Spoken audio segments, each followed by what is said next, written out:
It was as if he'd reached into a burning vat of oil, then drawn the fiery liquid into his own veins. He screamed in shock and agony, collapsing to the wooden floor. The pain made him writhe, his vision growing black. "You see," Semirog's voice sounded distant. "Ah, I had forgotten how satisfying that is." The pain was like a million ants burrowing through his skin and down to the bone. He twisted, muscles spasming. "We're in the box again," Lews Theron cried. And suddenly he was. He could see it. Hey, Fire, the how you doing? Confines crushing him. His body sore from repeated beatings, his mind frantic to remain sane. Lews Theron had been his only companion. It was one of the first times Rand could remember communicating with the madman. Lews Theron had started to respond to him only shortly before that day.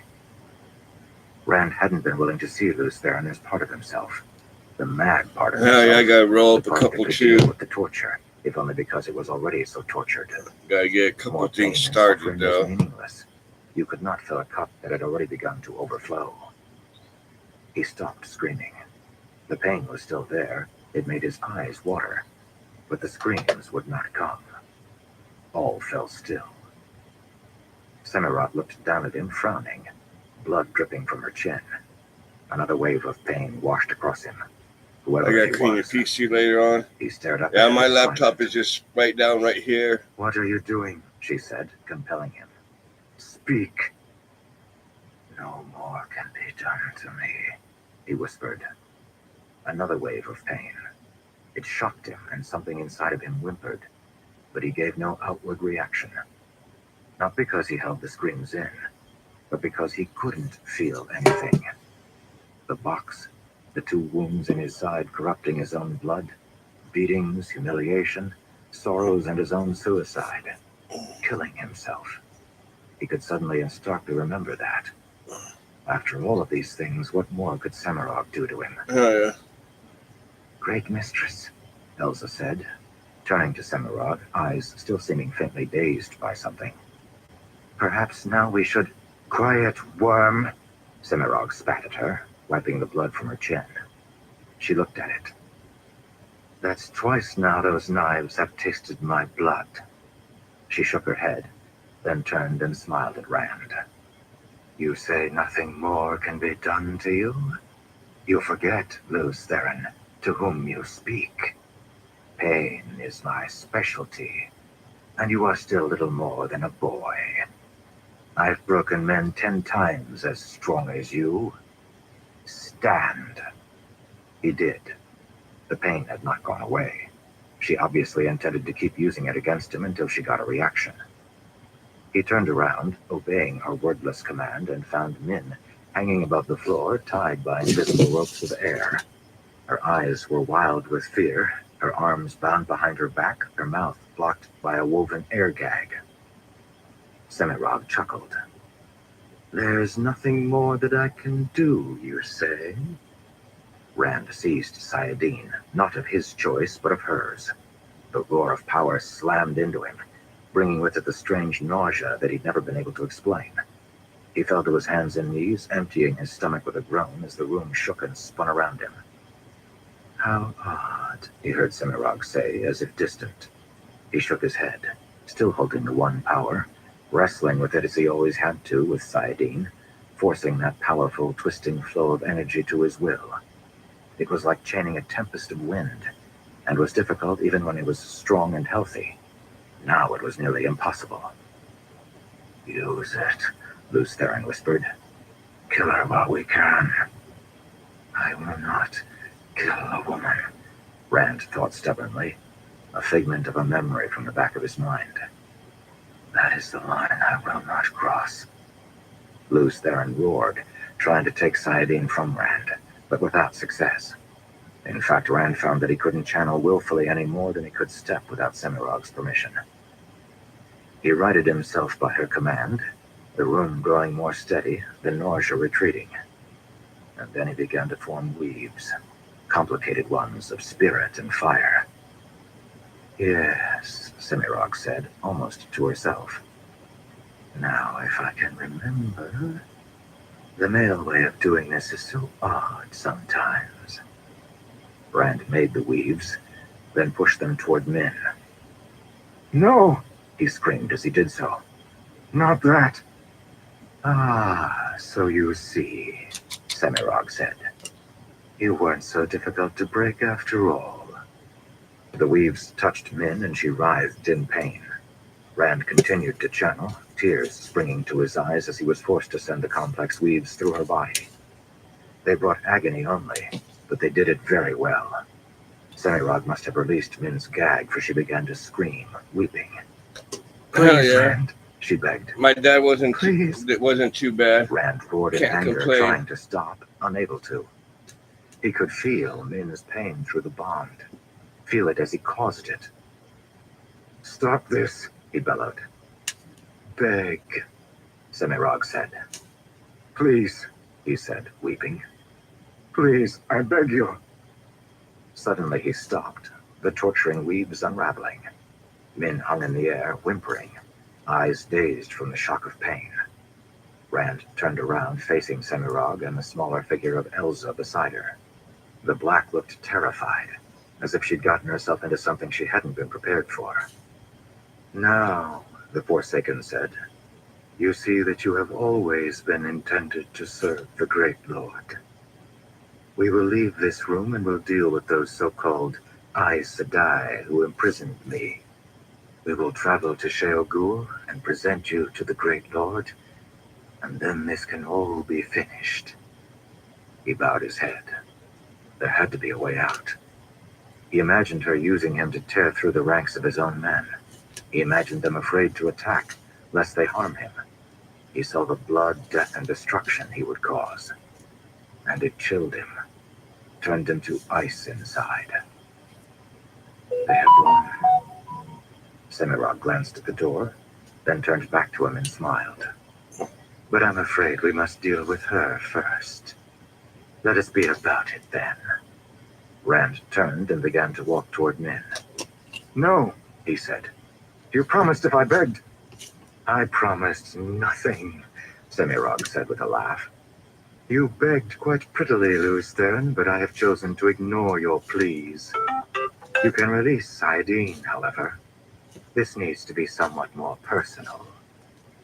Sayadine winked away. Have to break and up the Rand felt roaches a little bit withdrawal more. of power with regret. The world seemed more dull around him. He stepped up to Min, her pleading eyes meeting his. Then he pressed his hand to her throat, gripping it, and began to squeeze. "No," he whispered in horror as his hand, against his will, cut off her air. Min stumbled, and he unwillingly forced her down to the ground, easily ignoring her struggles. He loomed above her, pressing his hand against her throat, gripping it and choking her. She looked at him, eyes beginning to bulge. "This can't be happening." Semirog laughed. "Ilyena," Lewisthern wailed. "All right. I've killed her." Rand squeezed harder, leaning down for leverage, his fingers squeezing Min's skin and pushing down on her throat. It was as if he gripped his own heart, and the world became black around him. Everything darkened except for Min. He could feel her pulse throbbing beneath his fingers. Those beautiful dark eyes of hers watched him, loving him even as he killed her. "This can't be happening. I've killed her. I'm mad. Ilyena." There had to be a way out. Had to be. Rand wanted to close his eyes, but he couldn't. She wouldn't let him. Not Semirog, but Min. She held his eyes with her own, tears lining her cheeks, dark curled hair disheveled. So beautiful. He scrambled for Sayadine, but could not take it. He tried with every bit of will he had to relax his fingers, but they just continued to squeeze. He felt horror. He felt her pain. Min's face grew purple, her eyes fluttered. Rand wailed. "This can't be happening. I will not do this again." Something snapped inside of him. He grew cold. Then that coldness vanished and he could feel nothing. No emotion, no anger. At that moment he grew aware of a strange force. It was like a reservoir of water, boiling and churning just beyond his view. He reached toward it with his mind. A clouded face flashed before Rand's own, one whose features he couldn't quite make out. It was gone in a moment, and Rand found himself filled with an alien power. Not Sayadine, not Sayadar, but something else. Something he'd never felt before. "Oh, light!" Lewis Theron suddenly screamed. "That's impossible. We can't use it. Cast it away. That is death we hold. Death and betrayal. It is him!" Rand closed his eyes as he knelt above Min. Then he channeled the strange, unknown force. Energy and There's life number surged one. through him. A torrent of power like Sayadine, only 10 times as sweet and 100 times as violent. It made him alive. Made him realize that he'd never been alive before. It gave him such strength as he'd never imagined. It rivaled even the power he'd held when drawing from the Choedan Ka. He screamed in both rapture and rage, and wove enormous spears of fire and air.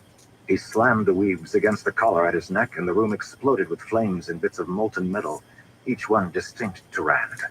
He could feel each shard of metal blast away from his neck, warping the air with its heat, trailing smoke as it hit a wall or the floor. He opened his eyes and released Min. She gasped and sobbed. Rand stood and turned, white-hot magma in his veins, as when Semirog had tortured him, yet somehow opposite. As painful as this was, it was also pure ecstasy. Semirog looked utterly shocked. "But that's impossible," she said. "I felt nothing. You can't." She looked up, staring at him with wide eyes. "The true power. Why have you betrayed me, great lord? Why?" Rand raised a hand, and, filled with a power he did not understand, wove a single weave. A bar of pure white light, a cleansing fire, burst from his hand and struck Semirog in the chest. She flashed and vanished, leaving a faint afterimage to Rand's vision. Her bracelet dropped to the floor. Elsa ran toward the door. She vanished before another bar of light, her entire figure becoming light for a moment. Her bracelet dropped to the floor as well. The women who had held them burned completely from the pattern. "What have you done?" Lewis Theron asked. "Oh, Light. Better to have killed again than to do this. Oh, Light. We are doomed." Rand savored the power for a moment longer, then, regretfully, let it drop away. He would have held on, but he was simply too exhausted. The vanishing of it left him numb. Or, no. That numbness had nothing to do with the power he'd held. He turned around, looking down at Min, who coughed quietly and rubbed her neck. She looked up at him and seemed afraid. He doubted that she would ever see him the same way again. He had been wrong. There had indeed been something more that Semirog could do to him. He had felt himself killing the one he loved dearly.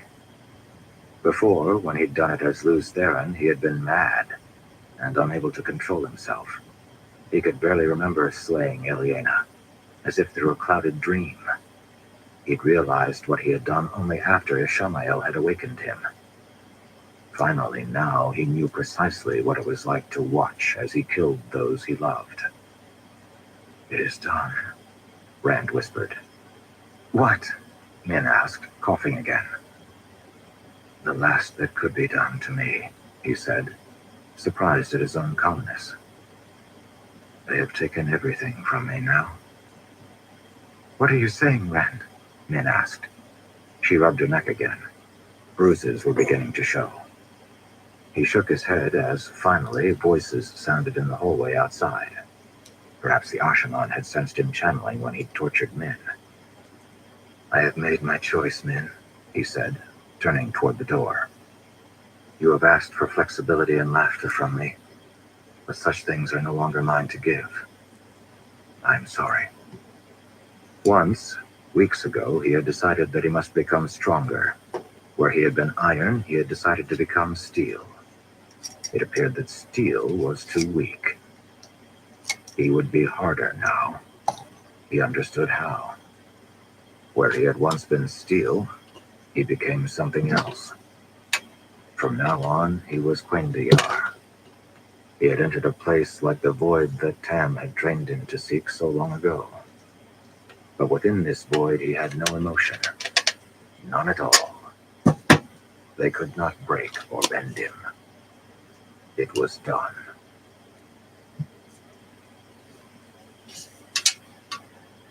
Chapter My 23. nice little tray. A warp in the air. What of the sisters who were guarding her cell?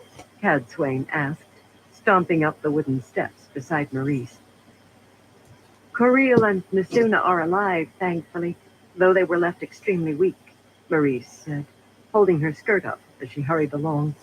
Narishma followed them, the bells at the end of his braids ringing softly.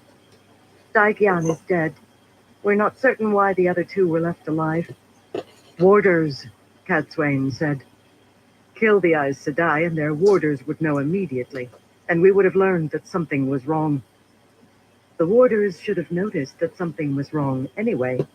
They'd have to interrogate the men to see what they had felt. But there was likely a correlation. Daigyan had no living warder. Cadswain felt a stab of regret for the pleasant sister, but shoved it aside. No time for it now. The other two were placed in some kind of trance, Maurice said. I could see no remnants of weaves, nor could Narishma. We discovered the sisters just before the alarm was sounded, then went for you as soon as we were assured that Althor was alive and our enemies had been dealt with. Cadswain nodded crossly. Of all the nights to be out visiting the wise ones in their tents. Soralia and a small group of them followed behind Narishma, and Cadswain didn't dare slow her pace, lest the Aiel women trample her in their haste to see Althor. They reached the top of the stairs, then sped down the hallway toward Althor's room. How could he have gotten himself into this much trouble again? And how had that blasted Forsaken gotten free of her cell? Someone must have helped her, but that meant a dark friend in their camp. It wasn't unlikely. If dark friends existed in the White Tower, then they could undoubtedly be found here. But what dark friend could incapacitate 3 Aes Sedai? Surely channeling on that level should have been felt by every sister or Ashaman in the camp. Was the tea involved? Cadswain asked Maurice quietly. Not that we can tell, the Green replied. We'll know more when the other two wake. They fell unconscious as soon as we brought them out of their trance. Cadswain nodded.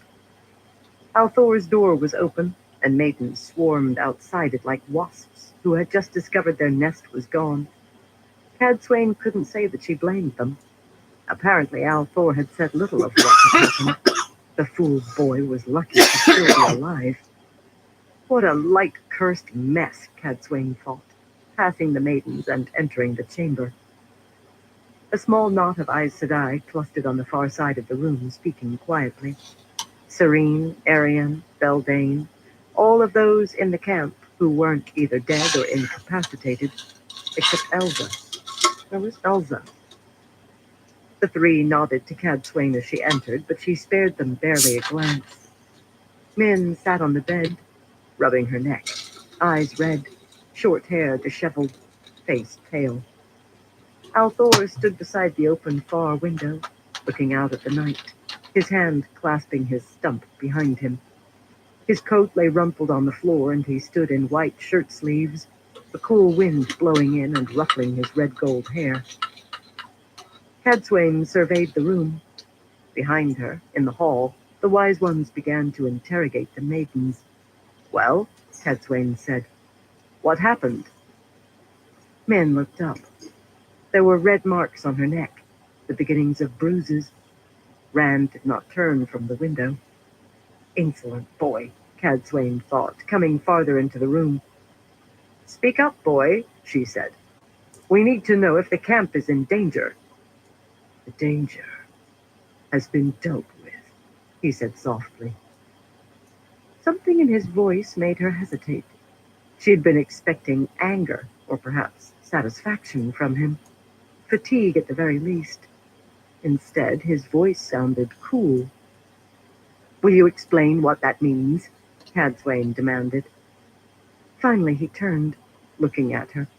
She took an involuntary step backward, though she couldn't say why. He was still the same foolish boy, too tall, too self-confident, and too blunt-headed.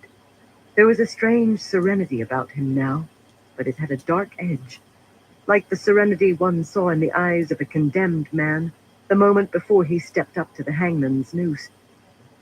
Narishma, Rand said, looking past Cadswain. I have a weave for you. Memorize it. I will show it to you only once.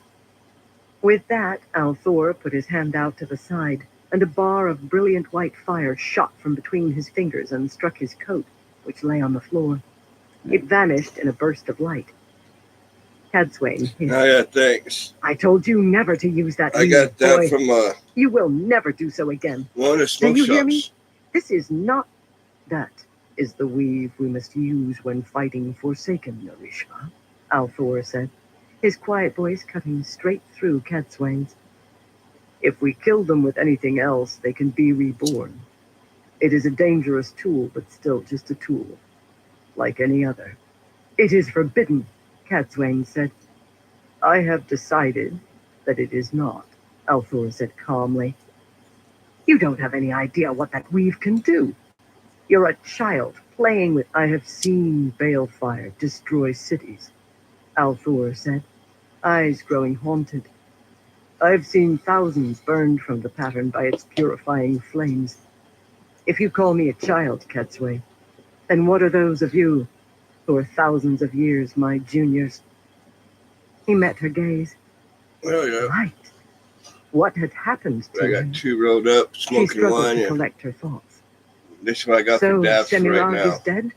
And that's almost Worse done. than dead, Althor said, and far better off in many ways, I should think. Well then, I suppose we can get on with... Do you recognize that, Cadswain? Althor said, nodding toward something metallic, mostly hidden at the feet. Hesitantly, she walked forward. Sorrelea looked over, expression unreadable. Apparently, she didn't wish to be drawn into the conversation when Althor was in such a mood. Cadswain didn't blame her. Cadswain pulled back the sheets, revealing a familiar pair of bracelets. There was no collar. Impossible, she whispered. That is what I assumed, Althor said in that terribly calm voice of his. I told myself that it obviously couldn't be one of the same Terangreal I relinquished to you. You promised they would be protected and hidden. Well then, Cadswain said, unnerved. She covered the things back up. Such. It is. I sent people to your room. Tell me, is this box where you were keeping the bracelets? We found it open on the floor of your quarters. A maiden brought out a familiar oak box. It was the same one, obviously. Cadswain turned toward him in anger. You searched my room. I was unaware that you were visiting the Wise Ones, Althor said. He gave a small nod of respect to Sorrelea and Amis, which they hesitantly returned.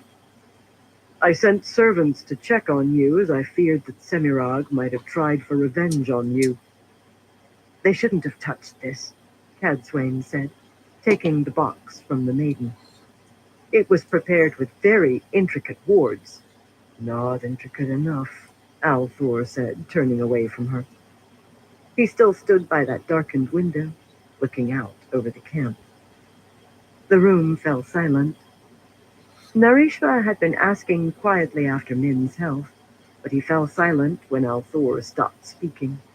Rand obviously felt that Cadswain was responsible for the male Adam being stolen, but that was preposterous.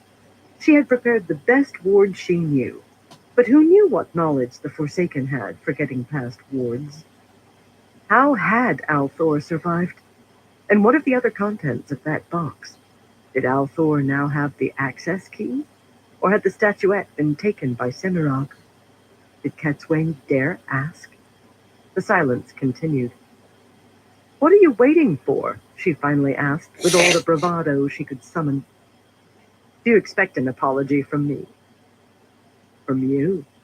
Althor asked. There was no humor in his voice, just the same cold evenness. No. I suspect that I could sooner extract an apology from a stone than from you. Then you are exiled from my sight, Cadswain, he said softly. If I see your face again after tonight, I will kill you. Rand, no, Min said, standing up beside the bed. He didn't turn toward her. Cadswain felt an immediate stab of panic, but shoved it aside with her anger. What? She demanded. This is foolishness, boy. He turned, and again that gaze of his made her trail off.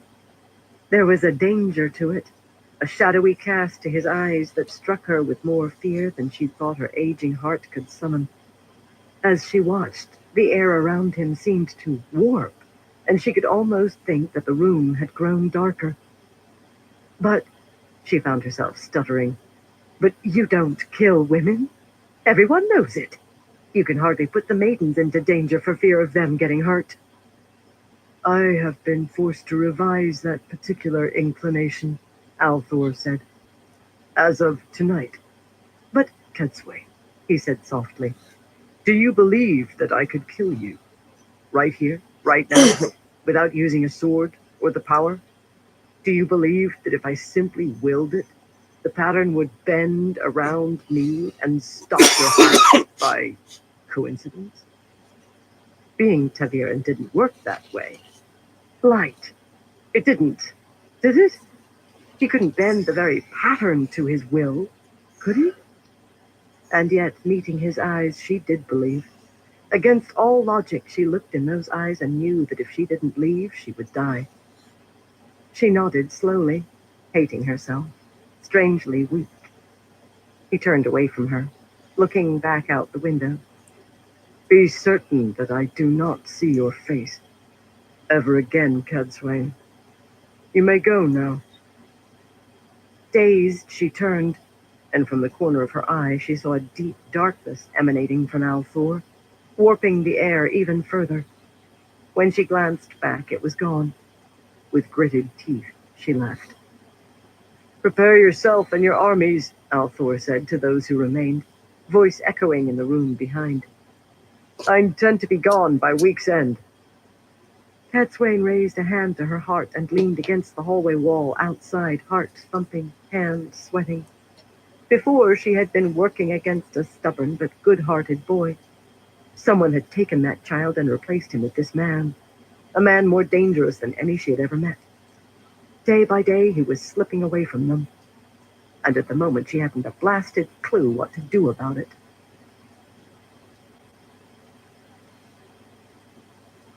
Chapter 24. A New Commitment.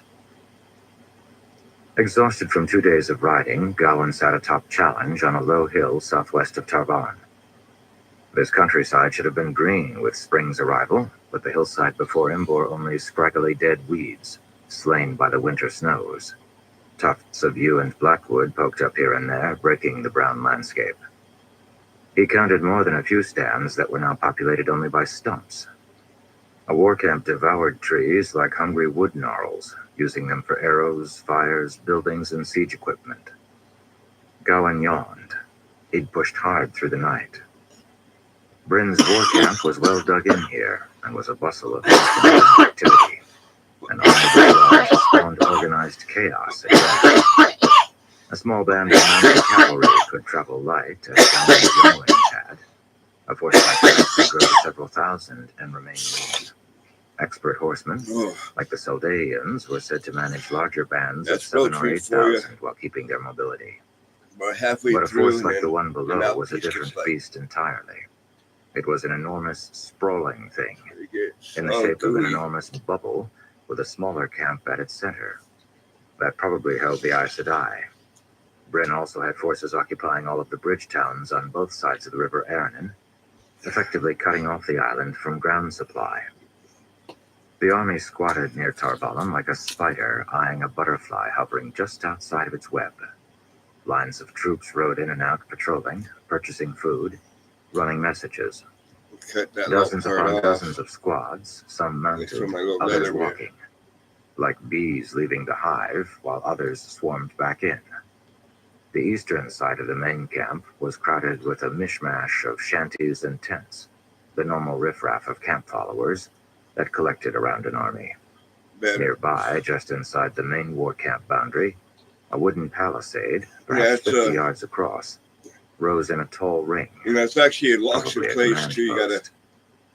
Gowan knew he had been seen by Bryn's scouts That's as he pretty much a approached, yet multi-tool. none had stopped him. They probably wouldn't unless he tried to ride away. A single man wearing a decent gray cloak Little and Dober trousers one. with a lacing shirt of white wasn't of much interest. He could be a I've used them sellsword coming scissors to to ask for a place in the ranks. break up a lot of weed He could be a before. messenger from a local lord sent to complain about a group of scouts. He could even be a member of the army. While many of those in Bryn's force wore uniforms, many others just wore a simple yellow band on their coat sleeves, not yet able to pay for proper insignia to be sewn on. No, a single man approaching the army was not a danger. A single man riding away from it, however, was cause for alarm. A man coming to the camp could be friend, foe, or neither. A man who inspected the camp, then rode away, was almost certainly a spy. So long as Gowan didn't leave before making his intentions known, Bryn's outriders would be unlikely to bother him. Light, but he could use a bed. He'd spent a restless 2 nights, sleeping only a couple of hours during each one, wrapped in his cloak. He felt irritable and cranky, partially just at himself for refusing to go to an inn, lest he be chased by the younglings. He blinked bleary eyes and spurred challenge down the incline. He was committed now. No, he'd been committed the moment he'd left Sleep behind in Dorlan. By now the younglings knew of their leader's betrayal. Sleet wouldn't allow them to waste time searching. He'd tell them what he knew. Gowan wished he could convince himself that they'd be surprised. But he'd received more than one frown or look of confusion regarding the way he spoke of Elida and the Aes Sedai. The White Tower didn't deserve his allegiance, but the younglings, he could never go back to them now.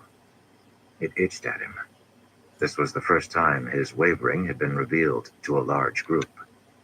Nobody knew that he'd helped Swan escape, nor was it widespread knowledge that he'd dallied with Egwene. Yet leaving had been the right thing to do. For the first time in months, his actions matched his heart. Saving Egwene. That was something he could believe in. He approached the outskirts of camp, keeping his face impassive. He hated the idea of working with the rebel Aes Sedai almost as much as he had hated abandoning his men. These rebels were no better than Elida. They were the ones who had propped Egwene up as an honorland, as a target. Egwene, a mere accepted, a pawn. If they failed in their bid for the tower, they themselves might be able to escape punishment. Egwene would be executed. I'll get in, Gowan thought. I'll save her somehow. Then I'll talk some sense into her and bring her away from all of the Aes Sedai. Perhaps even talk sense into Bryn. We can all get back to Andor to help Elaine. He rode forward with renewed determination, banishing some of his exhaustion. To reach the command post, he had to ride through the camp followers, who outnumbered the actual troops. Cooks to fix the food, women to serve the food and wash the soiled dishes, wagon drivers to carry the food, wheelwrights to fix the wagons that carried the food, blacksmiths to make horseshoes for the horses that pulled the wagons that carried the food, merchants to buy the food, and quartermasters to organize it. Less reputable merchants who sought to profit off of the soldiers and their battle pay, and women who sought to do the same. Boys to run messages, hoping to someday carry a sword themselves. It was a complete mess. A half-shanty conglomeration of tents and shacks, each of a different hue, design, and state of disrepair. Even a capable general like Bryn could impose only so much order on camp followers. His men would keep the peace, more or less, but they couldn't force followers to keep military discipline. Gowan passed through the middle of it all, ignoring those who called to him, offering to shine his sword or sell him a sweet bun. The prices would be low. This was a place that fed off of soldiers. But with his warhorse and finer clothing, he'd be marked as an officer. If he bought from one, the others would smell coin, and he could end up surrounded by all who hoped to sell to him. He ignored the calls, eyes forward, toward the army itself ahead. Its tents were generally organized in neat rows, grouped by squad and banner, though sometimes in smaller clusters. Gowan could have guessed the layout without seeing it. Bryn liked organization, but also believed strongly in delegation.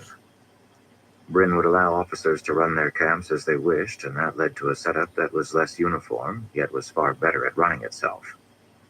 He headed directly for the palisade. The camp followers around him weren't easy to ignore, however. Their calls to him lingered in the air, together with the scents of cooking, privies, horses, and cheap perfume. The camp wasn't as crowded as a city, but it also wasn't as well maintained. Sweat mixed with burning cook fires, mixed with stagnant water, mixed with unwashed bodies. It made him want to hold a handkerchief to his face, though he refrained. It would make him look like a spoiled noble, turning his nose up at the common people. The stink, the confusion, and the yells didn't help his mood any. He had to grit his teeth to keep himself from cursing at each hawker. A figure stumbled onto the pathway in front of him. He reined in. The woman wore a brown skirt and a white blouse, her hands grimy. How's it low? Out of the way, Gowan snapped. His mother would have been outraged to hear him speaking with such anger. Well, his mother was dead now, by Althor's hand. The woman in front of him looked up and ran back out of the pathway. She had light hair tied in a yellow kerchief and a faintly plump body. Gowan caught just a glimpse of her face as she turned. Gowan froze. That was an Aes Sedai face. It was unmistakable. He sat, shocked, as the woman pulled her kerchief down and hurried away. "Wait," he called, turning his horse. But the woman did not stop. He hesitated, lowering his arm as he saw the woman join a line of washwomen working between several wooden troughs a short distance away. If she was pretending to be a common woman, then she likely had her own blasted Aes Sedai reasons, and she wouldn't appreciate him exposing her. Very well. Down his annoyance. Egwene. He had to focus on Egwene. When he reached the command palisade, the air improved measurably. A quartet of soldiers stood on guard, halberds held at their sides, steel caps gleaming and matched by breastplates emblazoned with Bryn's 3 stars. A banner bearing the flame of Tarvalon flapped beside the gateway. "Recruit?" asked one of the soldiers as Gowan rode up. The heavy-set man bore a red stripe on his left shoulder, marking him as a watch sergeant. He carried a sword instead of a halberd. His breastplate barely fit his girth, and his chin bristled with red hairs. "You'll have to meet with Captain Alden," the man said with a grunt. "Big blue tent about a quarter of the way around the outside of the camp. You've got your own horse and sword. That'll get you good pay." The man pointed toward a distant point in the main body of the army outside the palisade. That wouldn't do. He could see Bryn's banner flying inside. "I'm not a recruit," Gowan said, turning challenged to get a better look at the men. "My name is Gowan Trakand. I need to speak with Garth Bryn immediately about a matter of some urgency." The soldier raised an eyebrow. Then he chuckled to himself. "You don't believe me," Gowan said flatly. "You should go speak to Captain Alden," the man said lazily, pointing toward the distant tent again. Gowan took a calming breath, trying to force down his irritation. "If you'd just send for Bryn, you'd find that—" "Are you going to be trouble?" the soldier asked, puffing himself up. The other men readied their halberds. "No trouble," Gowan said evenly. "I just need—" "If you're going to be in our camp," the soldier interrupted, stepping forward, "you're going to have to learn how to do what you're told." Gowan met the man's eyes. "Very well. We can do it this way. It will probably be faster anyway." The sergeant laid a hand on his sword. Gowan kicked his feet free of the stirrups and pushed himself out of the saddle. It would be too hard to keep from killing the man from horseback. He slid his blade free as his feet hit the muddy ground, the sheath rasping like an inhaled breath.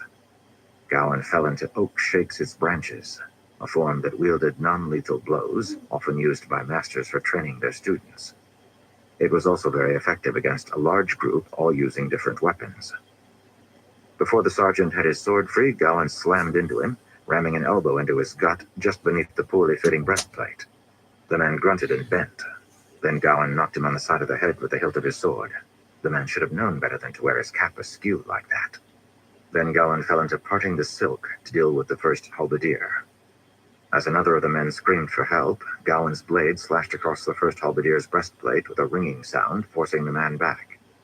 Gowan finished by sweeping the man's feet from under him, then fell into twisting the wind to block a pair of blows from the other two men. It was unfortunate, but he had to resort to striking the thighs of the two standing halberdiers. He'd have preferred to avoid wounding them, but fights, even one such as this against far less skilled opponents, became unpredictable the longer they lasted. One had to control the battlefield quickly and soundly, and that meant dropping the two soldiers, clutching their bleeding thighs. The sergeant was out cold from the rat to the head, but the first halberdier was rising shakily. Gowan kicked the man's halberd aside, then planted a boot in his face, knocking him back and bloodying his nose.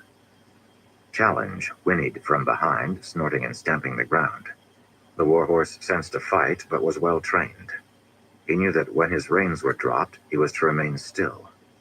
Gowan wiped his blade on his trouser leg, then slid it back into its sheath, the wounded soldiers groaning on the ground.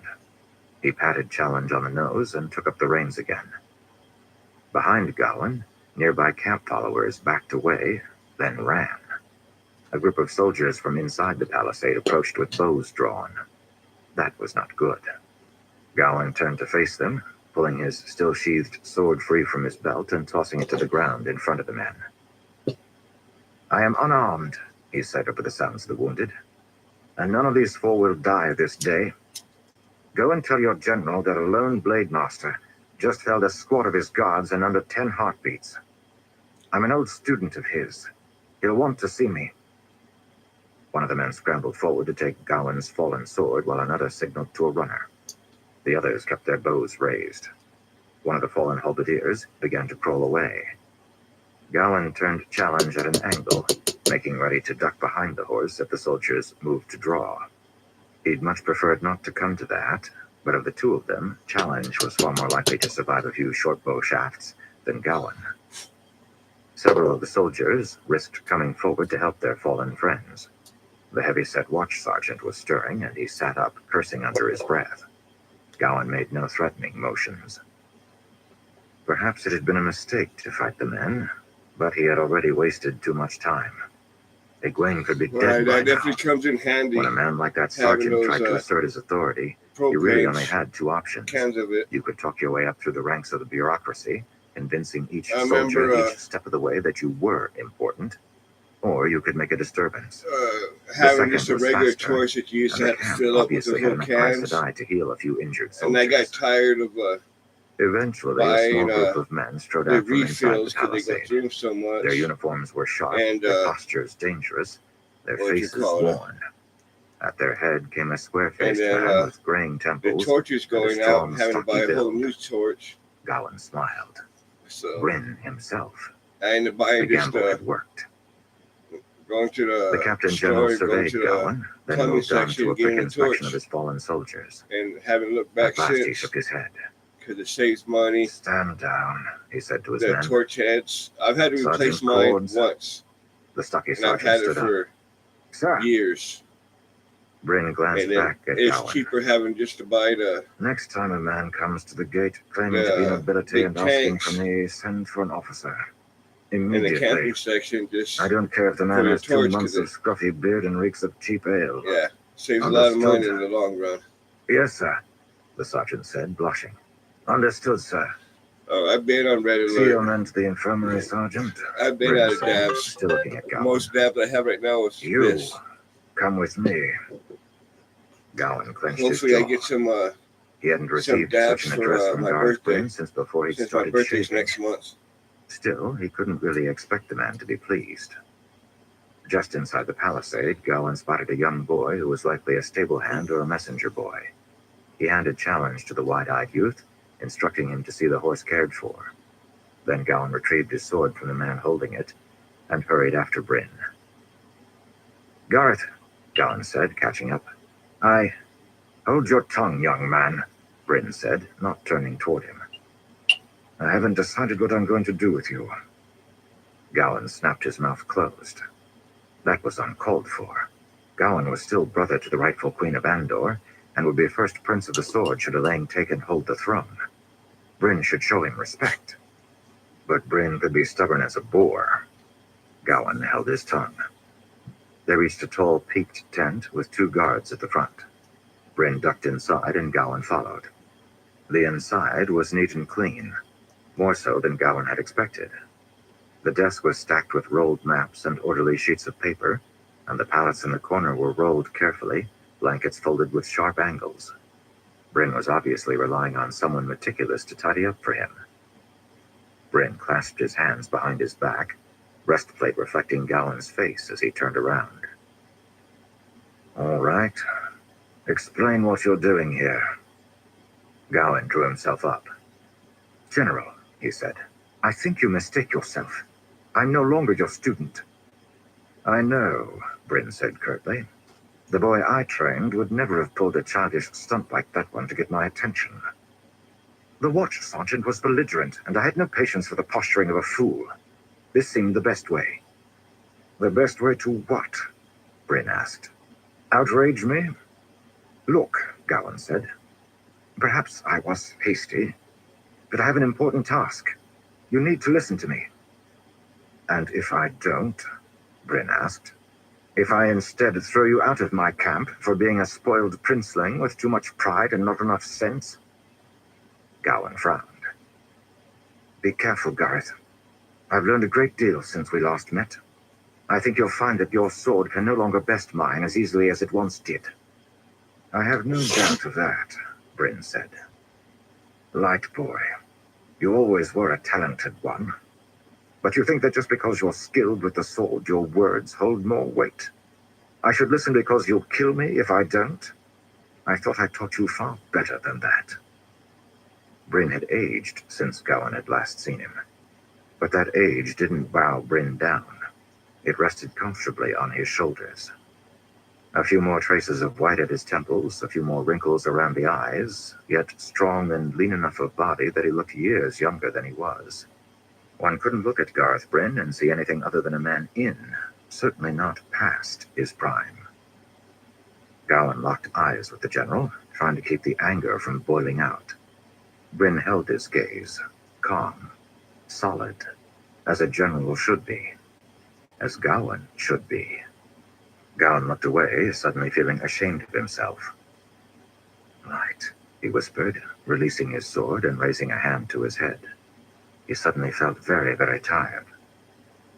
I'm sorry, Gareth. You're right. I've been a fool. Bryn grunted. Good to hear you say that. I was beginning to wonder what had happened to you. Gowan sighed, wiping his brow, wishing for something cool to drink. His anger melted away, and he felt exhausted. It has been a difficult year, he said, and I rode myself too hard getting here. I'm at the edge of my mind. You aren't the only one, lad, Bryn said. He took a deep breath and walked to a small serving table, poured a cup of something for Gowan. It was only warm tea, but Gowan took it thankfully and sipped. These are times to test men, Bryn said, pouring himself a cup. He took a sip and grimaced. What? Gowan asked, glancing down at his cup. It's nothing. I despise this stuff. Then why drink it? Gowan asked. It's supposed to improve my health, Bryn grumbled. Before Gowan could ask further, the large general continued.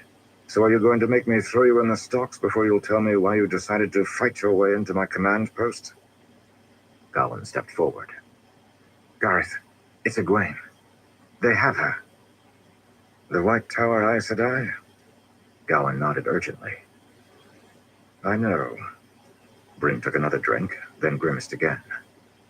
We have to go for her, Gowan said. I came to ask you for help. I intend to mount a rescue. Bryn snorted softly. A rescue? And how do you intend to get into the White Tower? Even the Aiel couldn't break into that city. They didn't want to, Gowan said. But I don't need to take the city. I just need to sneak a small force in, then get one person out. Every rock has its cracks. I'll find a way. Bryn set his cup aside. He looked at Gowan, firm, weathered face, an icon of nobility. But tell me this, lad. How are you going to get her to come out with you? Gowan started. Why, she'll be happy to come. Why wouldn't she? Because she's forbidden us to rescue her, Bryn said, clasping his hands behind his back again. Or so I've been able to gather. The Aes Sedai told me little. One would think they'd be more trusting toward a man they depend on to run this siege of theirs. Anyway, the Amelin can communicate with them somehow, and she's instructed them to leave her be. What? That was ridiculous. Obviously, the Aes Sedai in camp were fudging the facts. Bryn, she's imprisoned.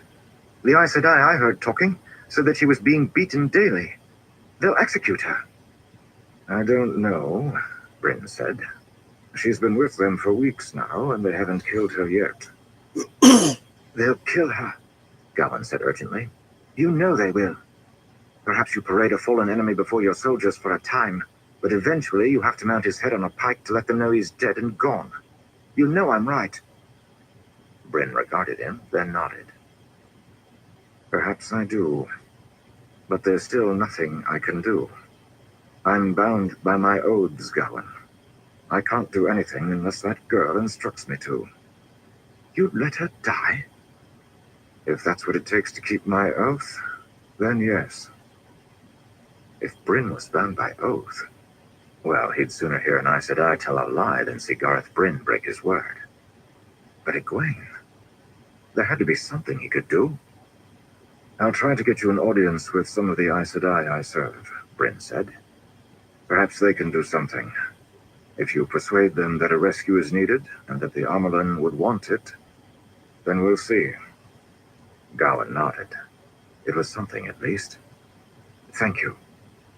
Bryn waved indifferently.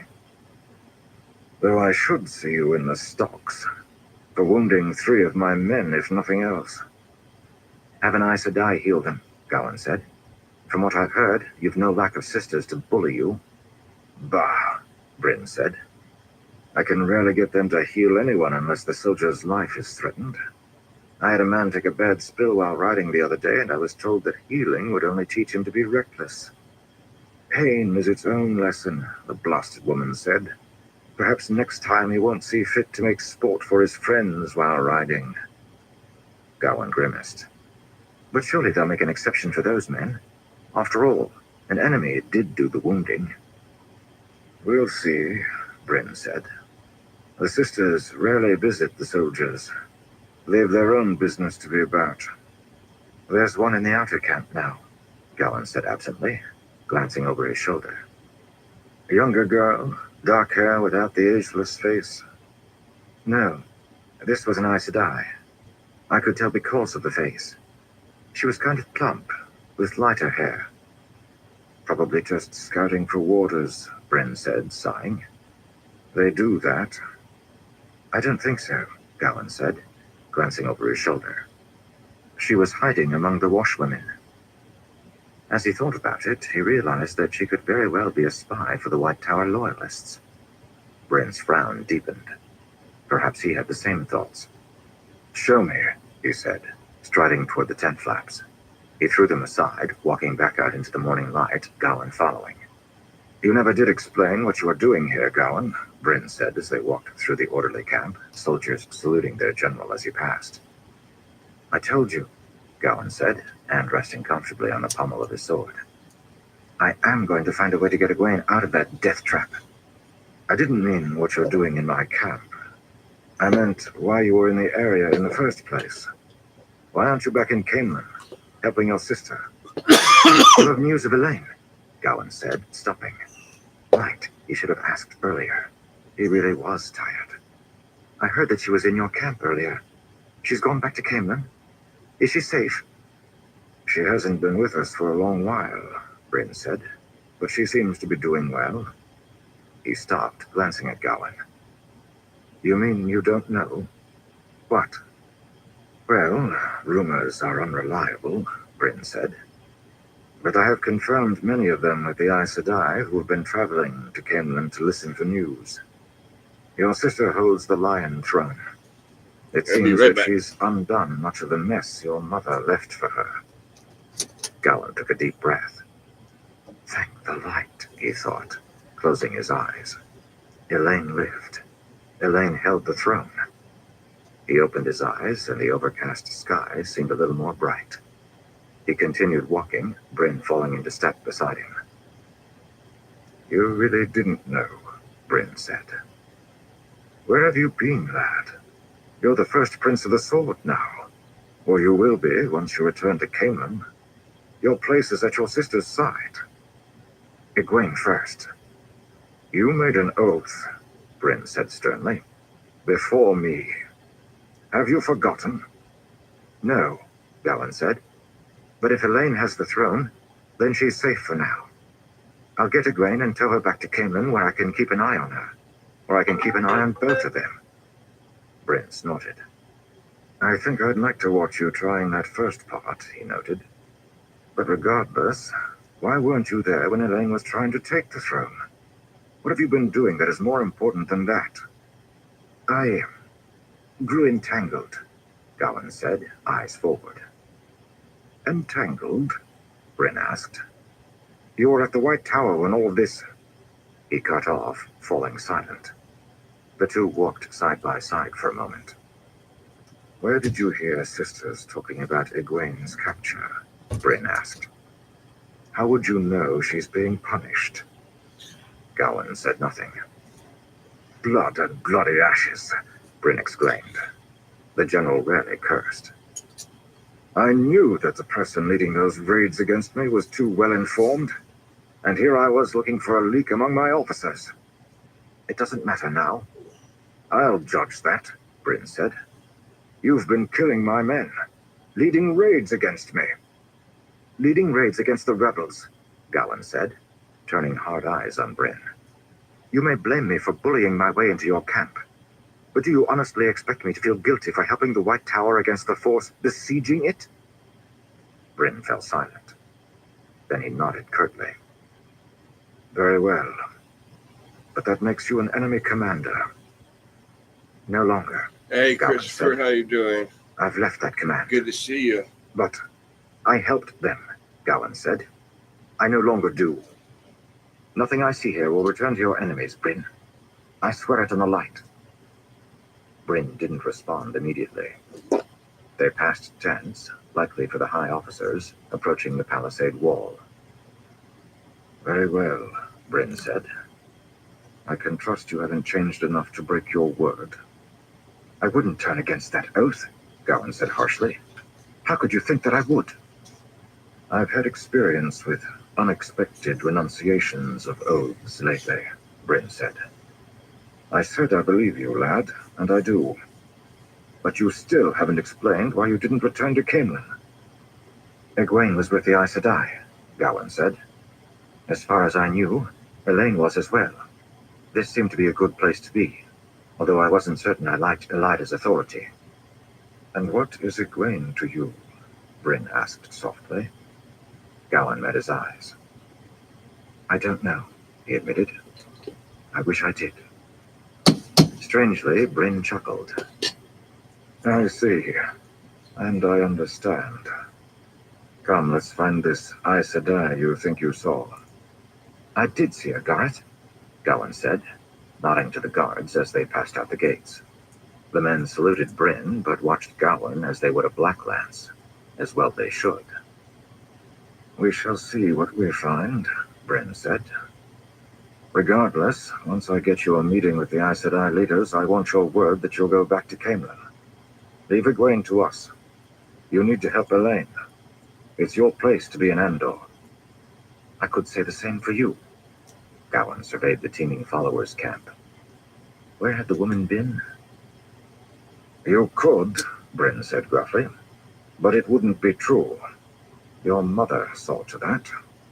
Gowan glanced at him. She put me out to pasture, Gowan, banished me and threatened me with death. Impossible. Bryn looked grim. I felt the same way, but it is true nonetheless. The things she said, they stung, Gowan. That they did indeed. That was all Bryn said, but from him it spoke volumes. Gowan had never heard the man offer a word of discontent about his station or his orders.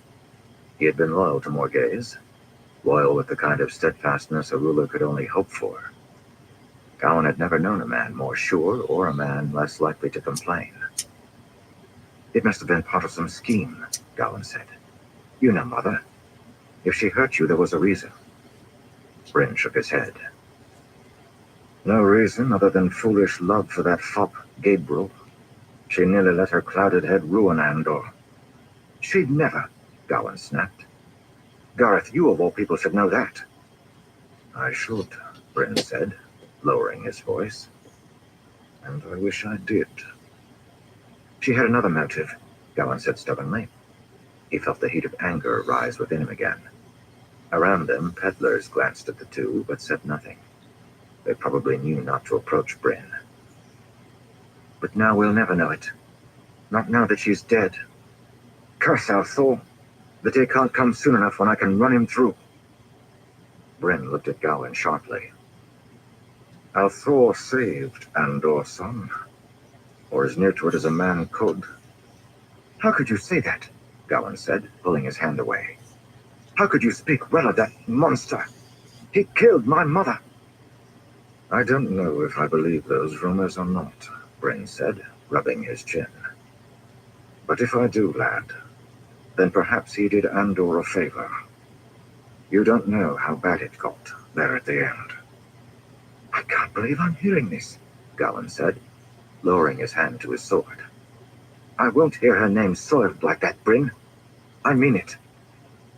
Bryn looked him directly in the eyes. His gaze was so solid, like eyes carved of granite. I'll always speak truth, Gowan, no matter who challenges me on it. It's hard to hear.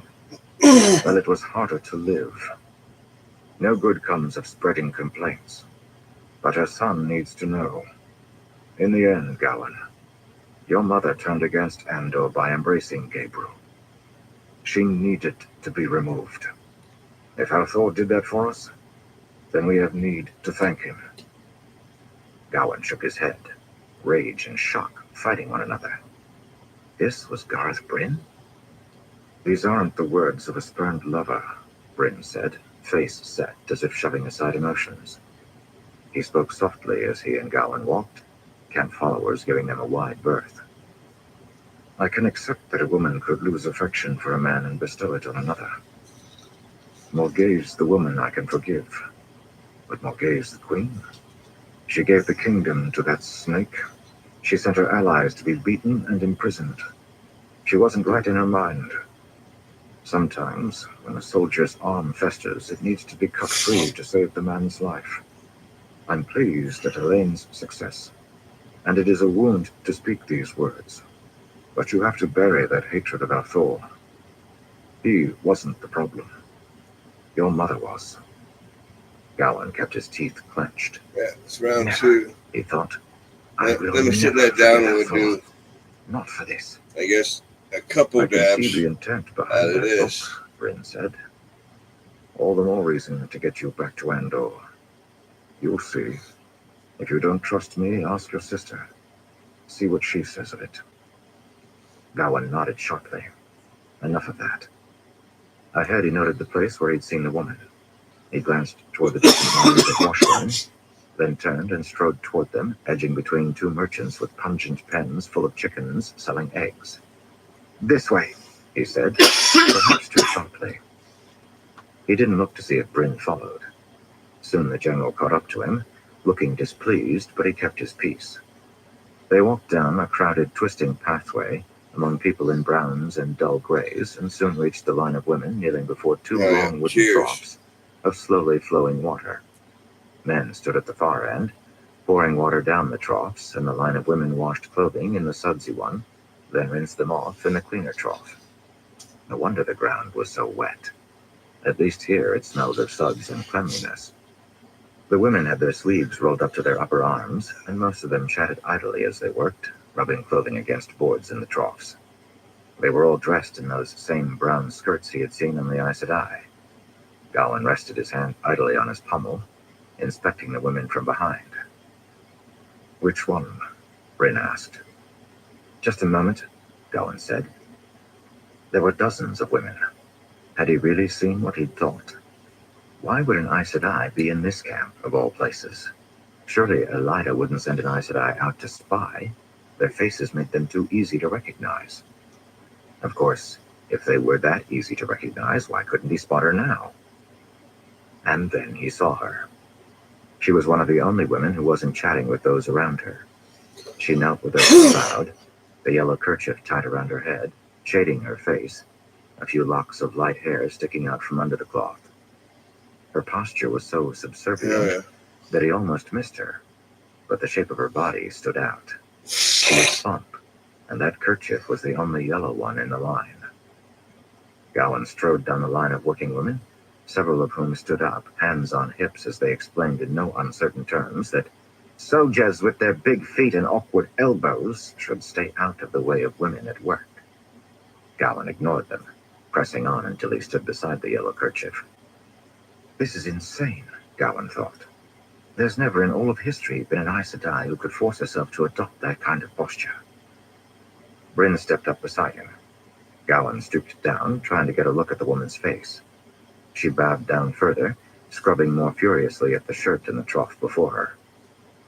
"Woman," Gowan said, "may I see your face?" She didn't respond. Gowan looked up at Bryn. Hesitantly, the general reached down and pushed back the plump woman's kerchief. The face underneath was distinctly Aes Sedai, with that unmistakable ageless quality. She didn't look up. She just kept working. "I said it wouldn't work," said a hefty woman nearby. The woman rose and waddled down the line, wearing a tent-like dress of green and brown. "My lady," I told her, "you can do as you wish. I ain't the one to refuse such as you. But someone's going to notice you." "You're in charge of the washwomen," Bryn said. The large woman nodded firmly, her red curls bouncing. "Indeed I am, General." She turned to the Aes Sedai, curtsying. "Lady Tagrin, I did warn you. Light burn me, but I did. I'm right sorry." The woman called Tagrin bowed her head. Were those tears on her cheeks? Was that even possible? What was going on? "My lady," Bryn said, squatting down beside her. "Are you Aes Sedai? If you are, and you command me to leave, I will do so without question." A good way to approach it. If she really was Aes Sedai, she couldn't lie. "I'm not Aes Sedai," the woman whispered. Bryn looked up at Gowan, frowning. What did it mean if she said that? An Aes Sedai couldn't lie, so... The woman softly said, "My name is Shemarin. I was Aes Sedai once, but no more. Not since." She looked down again. "Please, just leave me to work in my shame." "I will," Bryn said. Then he hesitated. "But I'll need you to talk to some sisters from the camp first. They'd have my ears if I don't bring you in to speak with them." The woman, Shemarin, sighed but stood up. "Come on," Bryn said to Gowan. "I have no doubt that they also want to talk to you. Best to get this over with quickly."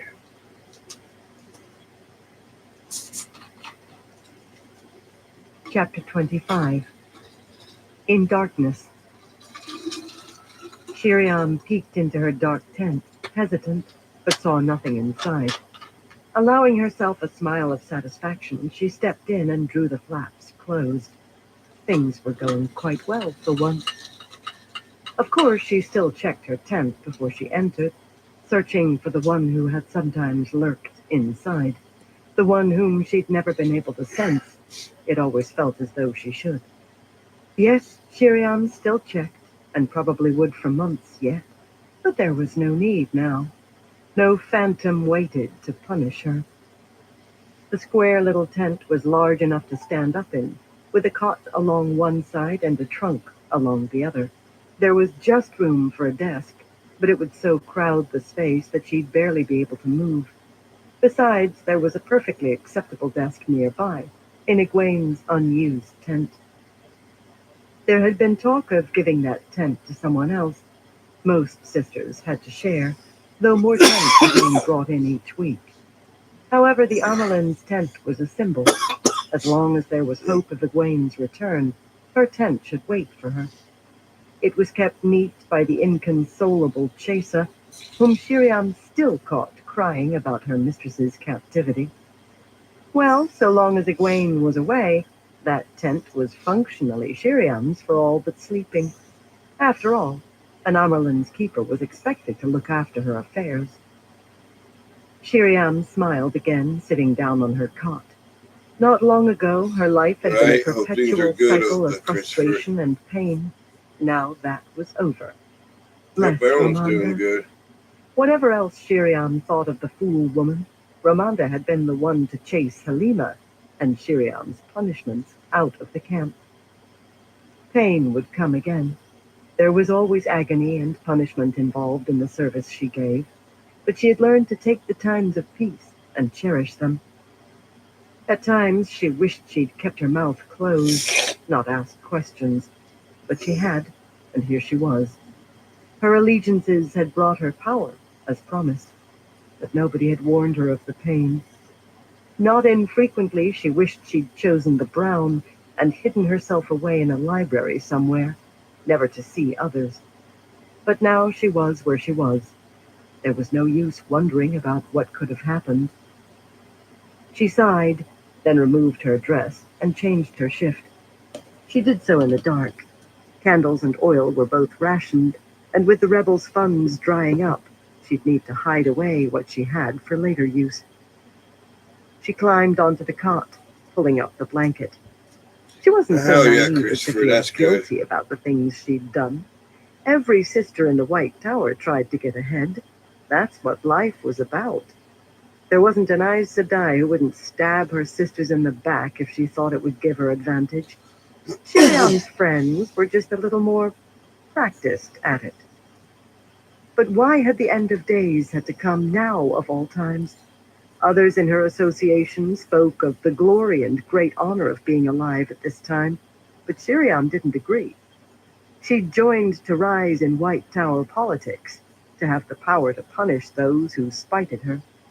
She'd never wanted to participate in some final reckoning with the Dragon Reborn, and she'd certainly never desired to have anything to do with the Chosen.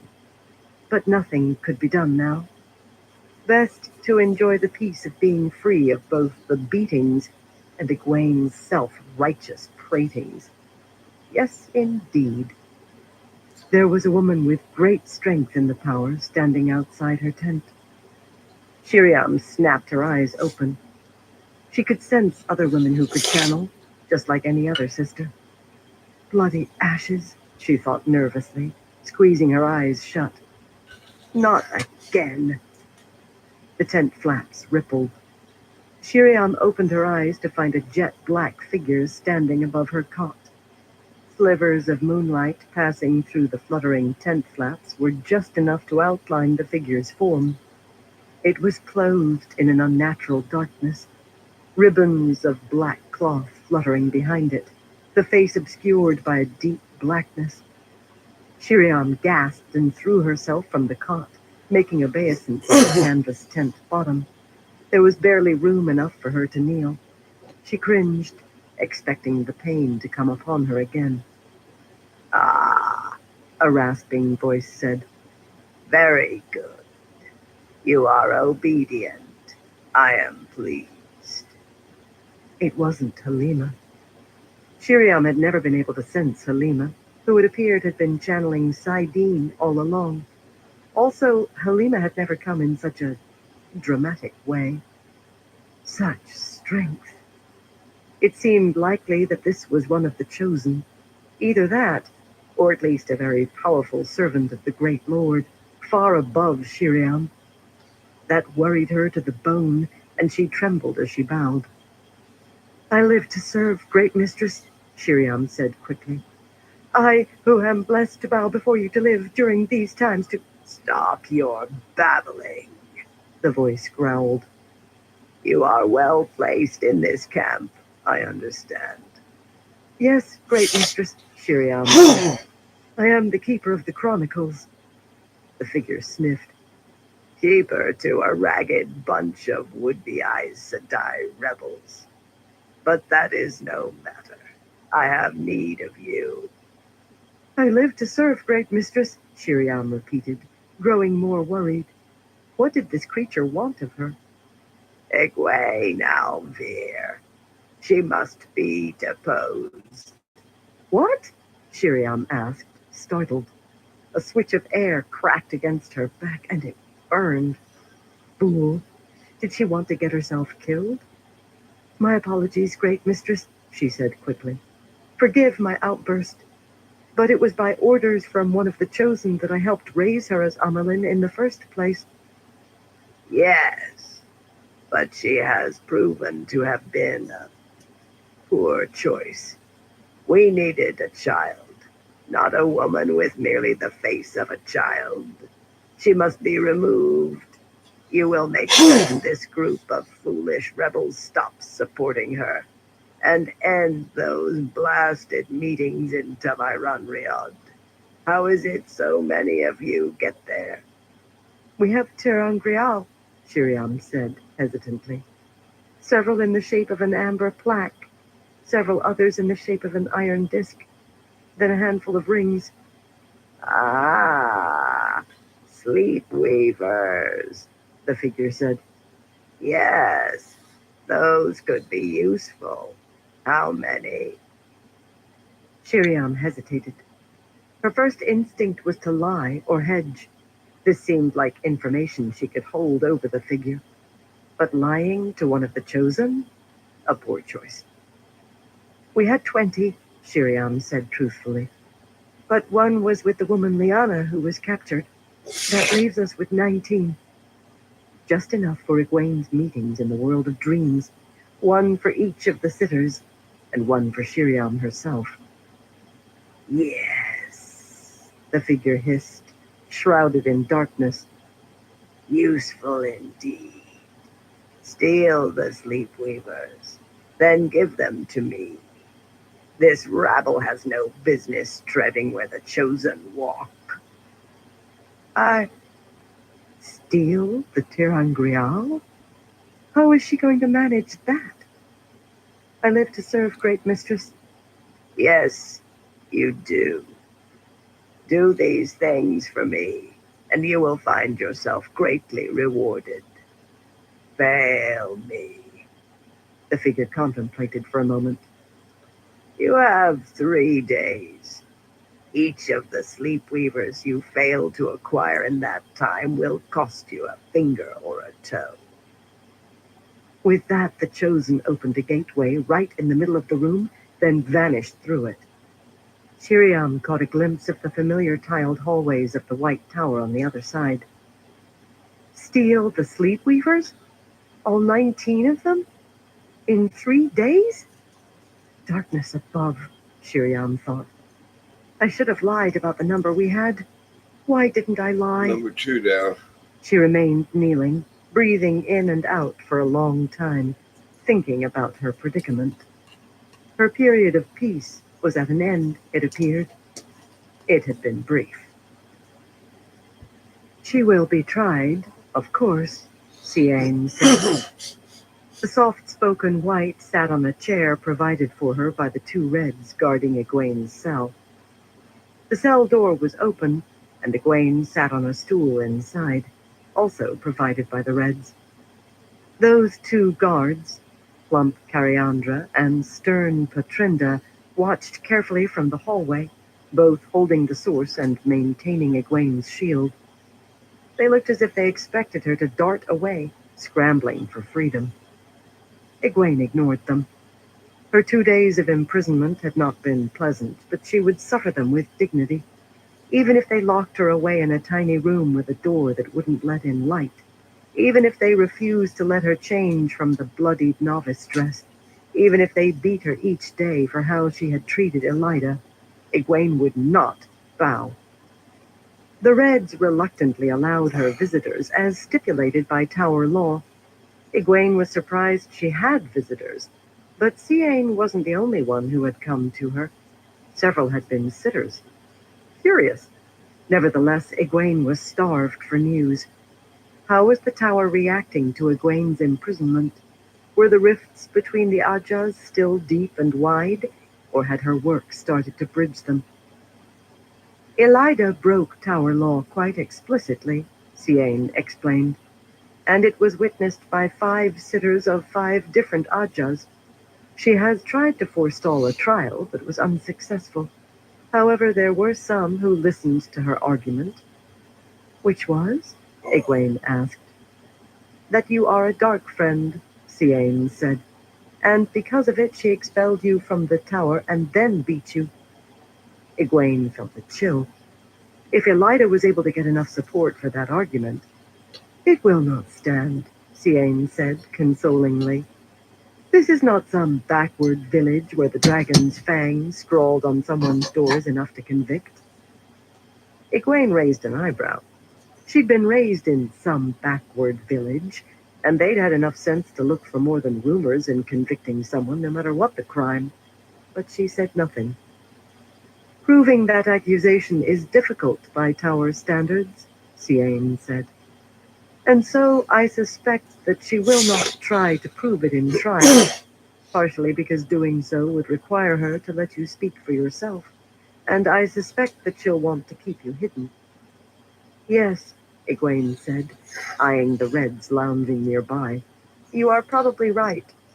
But if she can't prove I'm a dark friend and she couldn't stop this from going to trial, it is not an offense worthy of deposing her, Ciane said. The maximum punishment is formal censure from the hall and penance for a month. She would retain the shawl, but would lose a great deal of credibility, Egwene thought. It was encouraging. But how to make certain that Elida didn't just hide her away? She had to keep the pressure on Elida, like cursed difficult while locked away in her tiny cell each day. It had been only a short time so far, but already the lost opportunities grated on her. You will attend the trial? Egwene asked. Of course, Ciane said, even-tempered, as Egwene had come to expect from the White. Some Whites were all coolness and logic. Ciane was much warmer than that, but was still very reserved. I am a sitter, Egwene. I assume that you're still seeing the effects of the Dark One's stirring? Egwene shivered and glanced at her cell floor, remembering what had happened to Lyanna. Her own cell was far more austere than Lyanna's, perhaps because of the accusations of her being a dark friend. Yes, Ciane's voice grew softer. They seem to be getting worse. Servants dying, food spoiling, entire sections of the tower rearranging at random. The second kitchen moved to the 6th level last night, moving an entire section of the yellow Aja quarters into the basement. It's like what happened with the Browns earlier, and that one still hasn't been worked out. Egwene nodded. With the way the rooms had shifted, those few novices whose rooms hadn't moved suddenly now had assigned accommodations on the 21st and 22nd levels, where Brown Aja quarters had been. The Browns were, reluctantly, all moving down to the wing. Would it be a permanent change? Always before, the sisters had lived in the tower proper, the novices and accepted living in the wing. You have to bring these things up, Ciane, Egwene said softly. Keep reminding the sisters that the Dark One stirs and that the last battle approaches. Keep their attention on working together, not dividing. Behind Ciane, one of the Red sisters checked the candle on the table. The time allotted for Egwene to receive visitors was ending. She'd soon be locked away again. She could smell the dusty, unchanged straw behind her. "You must work hard, Ciane," Egwene said, rising as the Reds approached. "Do what I cannot. Ask the others to do so as well." "I will try," Ciane said. She stood and watched as the Reds took Egwene's stool, then gestured her back into the cell. The ceiling was too low for her to stand without stooping. Egwene moved reluctantly, bending down. "The last battle comes, Ciane. Remember." The White nodded, and the door shut, locking Egwene into darkness. Egwene sat down. She felt so blind. What would happen at the trial? Even if Elida was punished, what would be done with Egwene? Elida would try to have her executed, and she still had grounds, as Egwene had, by the White Tower's definition, impersonated the Amerlin seat. "I must stay firm," Egwene told herself in the darkness. "I warmed this pot myself, and now I must boil in it, if that is what will protect the tower." They knew she continued to resist. That was all she could give them.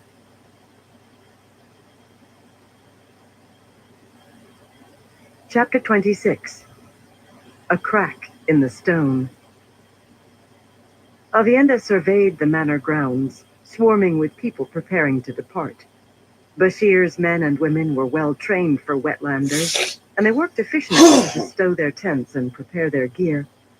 However, compared to the Aiel, the other wetlanders, those who weren't actual soldiers, were a mess. Camp women skittered this way and that, as if sure they would leave some task undone or some item unpacked.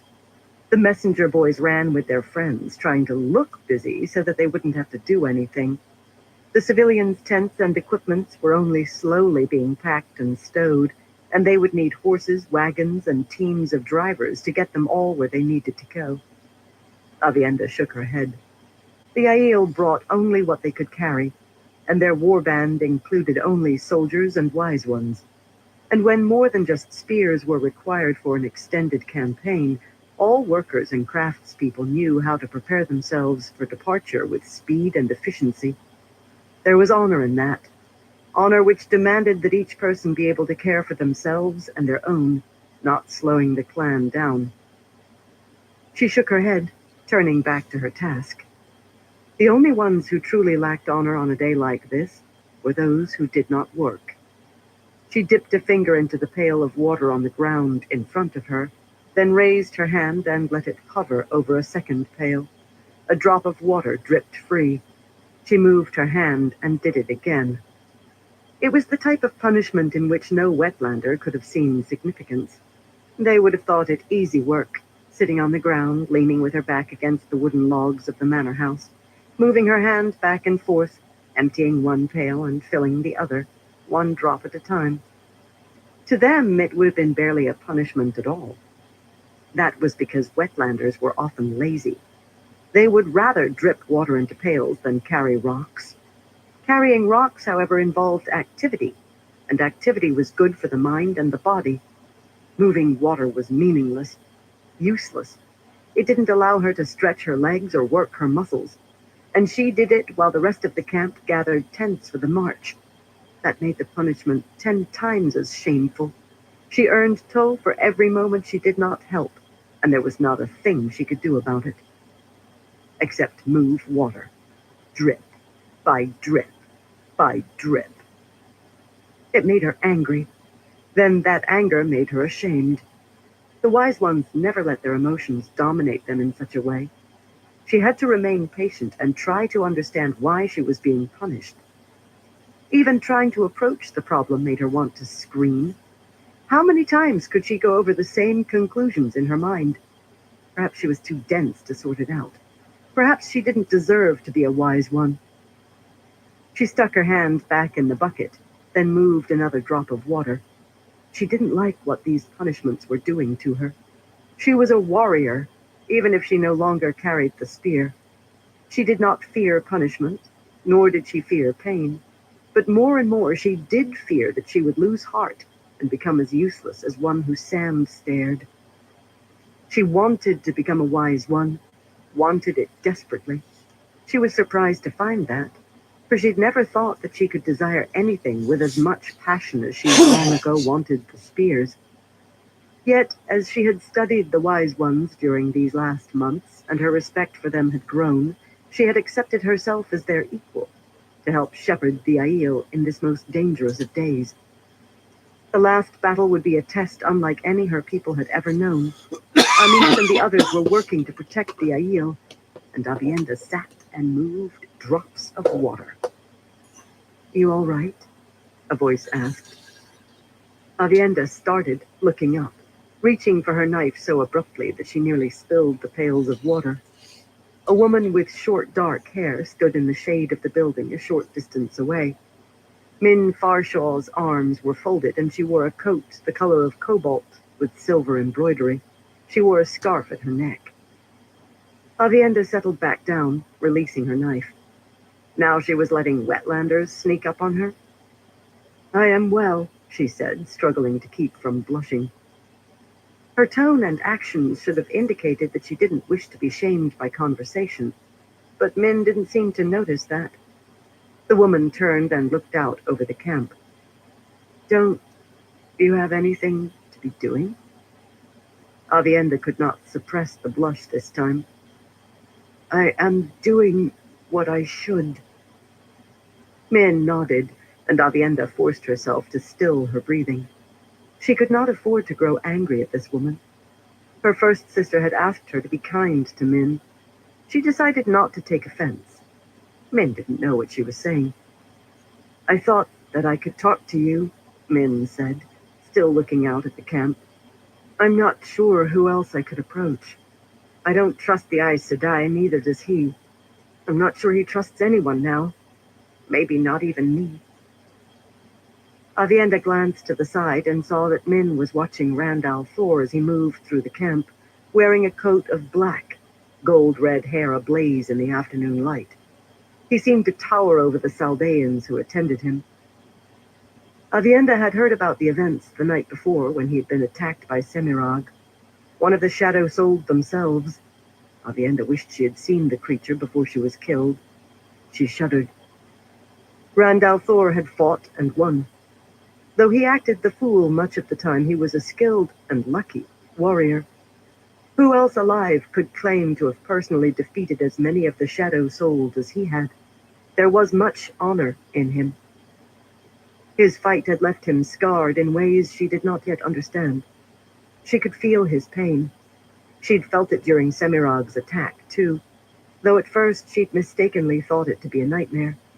She'd quickly realized that she was wrong. No nightmare could be that terrible. She could still feel echoes of that incredible pain, those waves of agony, the frenzy inside of him. Avienda had raised the alarm, but not quickly enough. She had told to him for her mistake. She would deal with that once she was finished with her punishments, if she ever did finish. "Randall Thor will deal with his problems," she said, dripping more water. "How can you say that?" Min asked, glancing at her. "Can't you feel his pain?" "I feel each and every moment of it," Avienda said through gritted teeth. "But he must face his own trials just as I face mine. Perhaps there will be a day when he and I can face ours together, but that time is not now. I must be his equal first," she added in her head. "I will not stand beside him as his inferior." Min studied her, and Avienda felt a chill, wondering what visions the woman saw. Her predictions of the future were said always to come true. "You are not what I expected," Min finally said. "I have deceived you?" Avienda said, frowning. "No, not that," Min said with a small laugh. "I mean, I was wrong about you, I guess. I wasn't certain what to think after that night in Camelin that night when we bonded Rand together. I feel close to you, yet distant from you at the same time." She shrugged. "I guess I expected you to come looking for me the moment you got into camp. We had things to discuss. When you didn't, I worried." I thought perhaps I had offended you. You have no toe to meet, Avienda said. Good, Min said. I still worry sometimes that we'll come to a confrontation. And what good would a confrontation serve? I don't know, Min said with a shrug.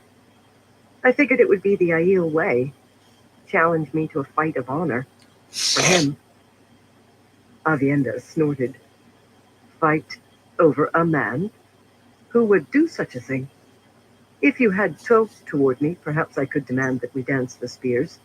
But only if you were a maiden, and only if I were still one, too.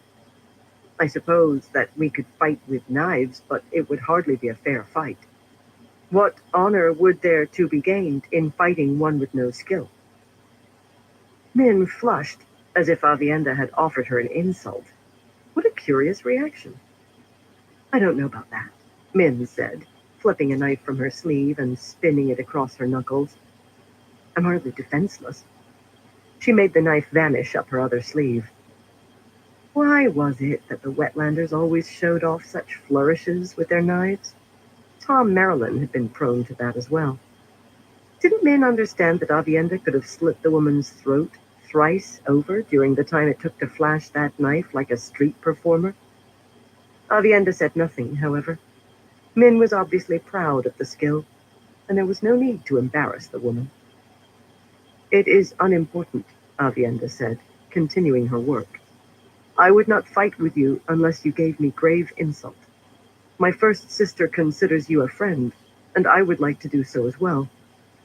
All right, Min said, folding her arms and looking back at Rand. Well, I guess that's a good thing. I have to admit I don't much like the idea of sharing. Avienda hesitated, then dipped her finger into the pail. Neither do I. At least she didn't like the idea of sharing with a woman she didn't know very well. Then what do we do? We continue as we have, Avienda said. You have what you wish, and I am occupied by other matters. When it becomes a different time, I will inform you. That's straightforward of you, Min said, looking confused. You have other matters to occupy you? Like dipping your finger in buckets of water? Avienda blushed again. Yes, she snapped. Just like that. You will excuse me. She stood and strode away, leaving the buckets. She knew that she should not have lost her temper, but she could not help it.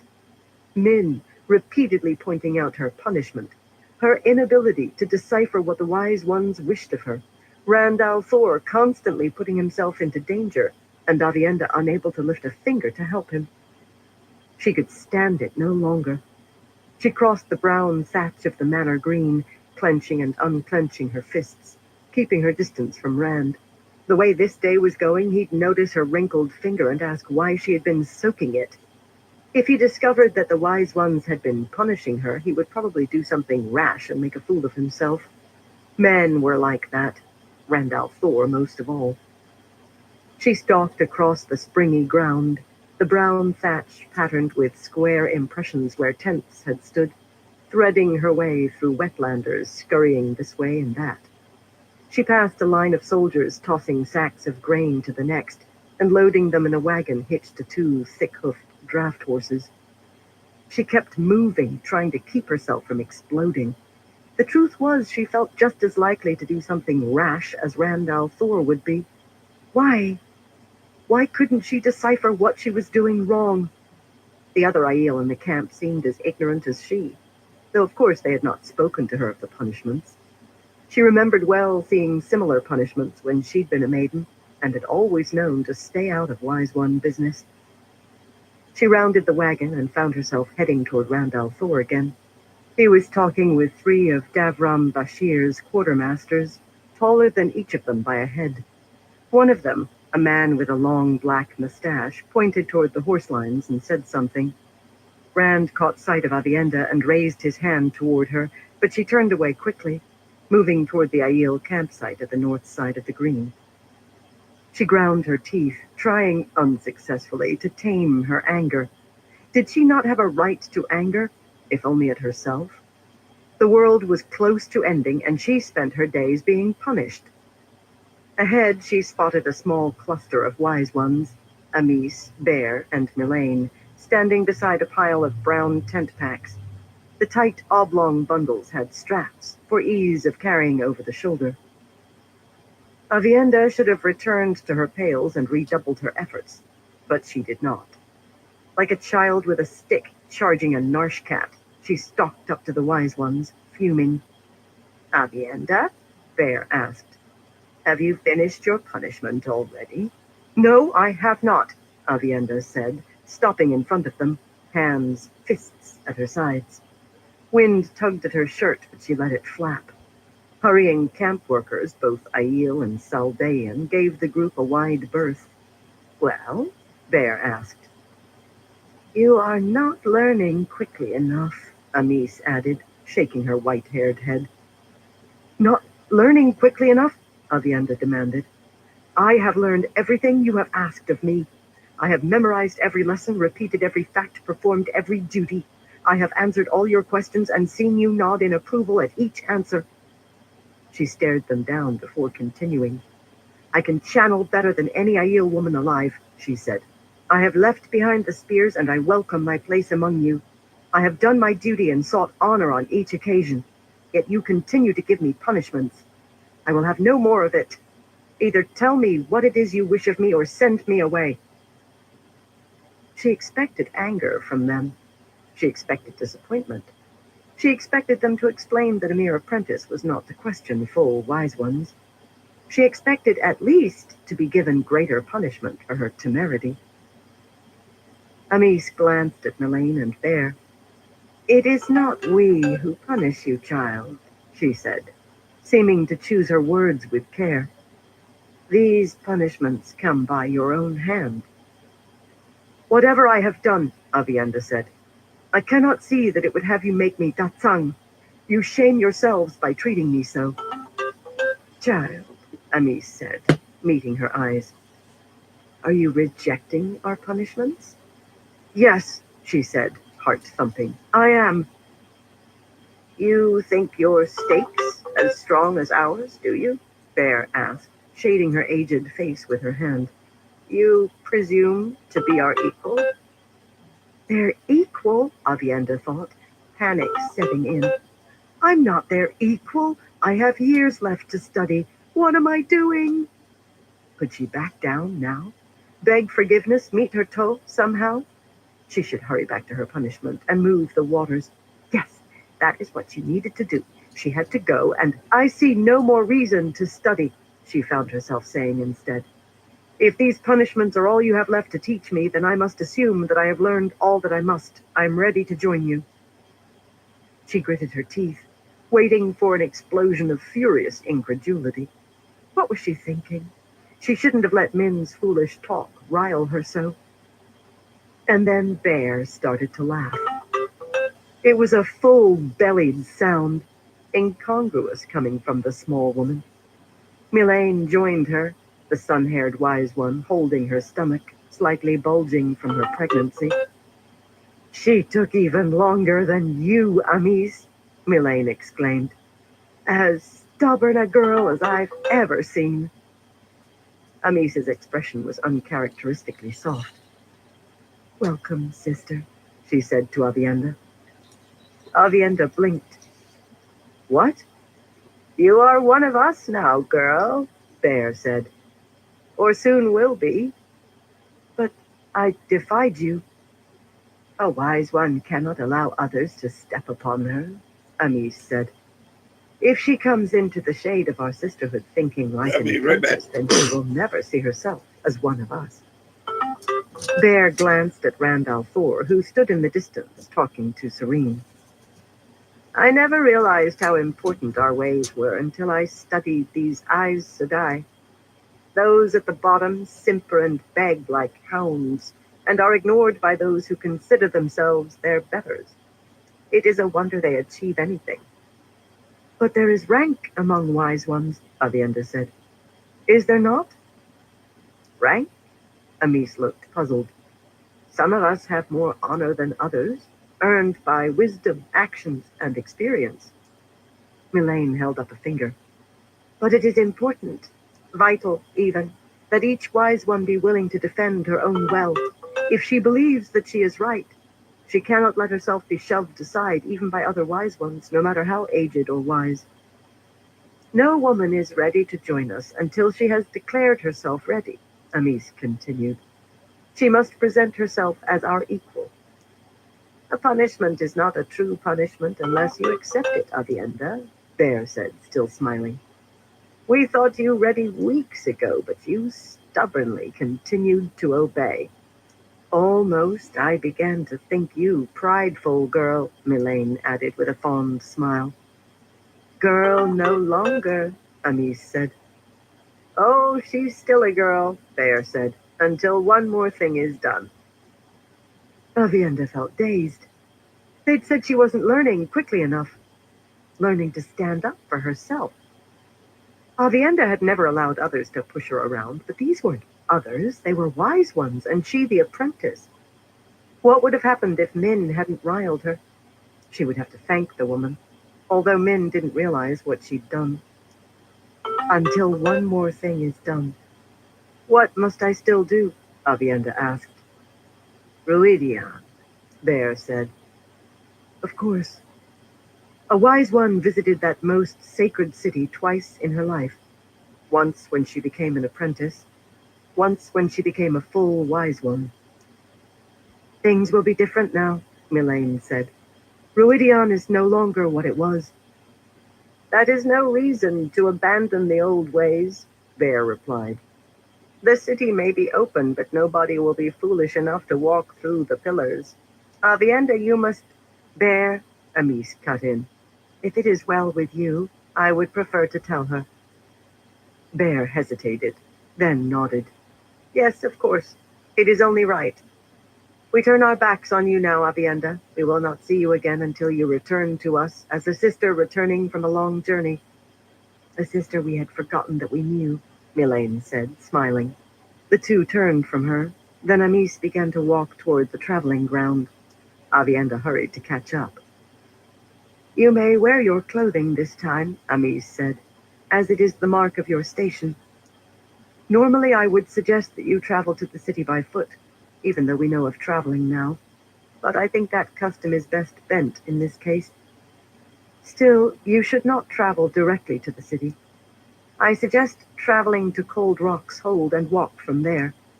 You must spend time in the Threefold Land to contemplate your journey. Avienda nodded. I will need a water skin and supplies there. Ready and waiting for you at the hold, Amis said. We've been expecting you to leave this chasm soon.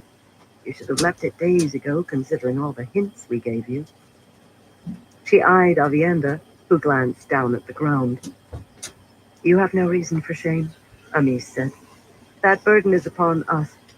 Despite Bear's joking, you did well. Some women spend months and months being punished before deciding that they have had enough. We had to be hard on you, child. Harder than I've ever seen a ready apprentice treated. There is just so little time. I understand, Avienda said. And thank you. Amis snorted. You forced us to be very creative. Remember this time you spent and the shame you felt. For it is the shame any Datsang will know should you consign them to their fate.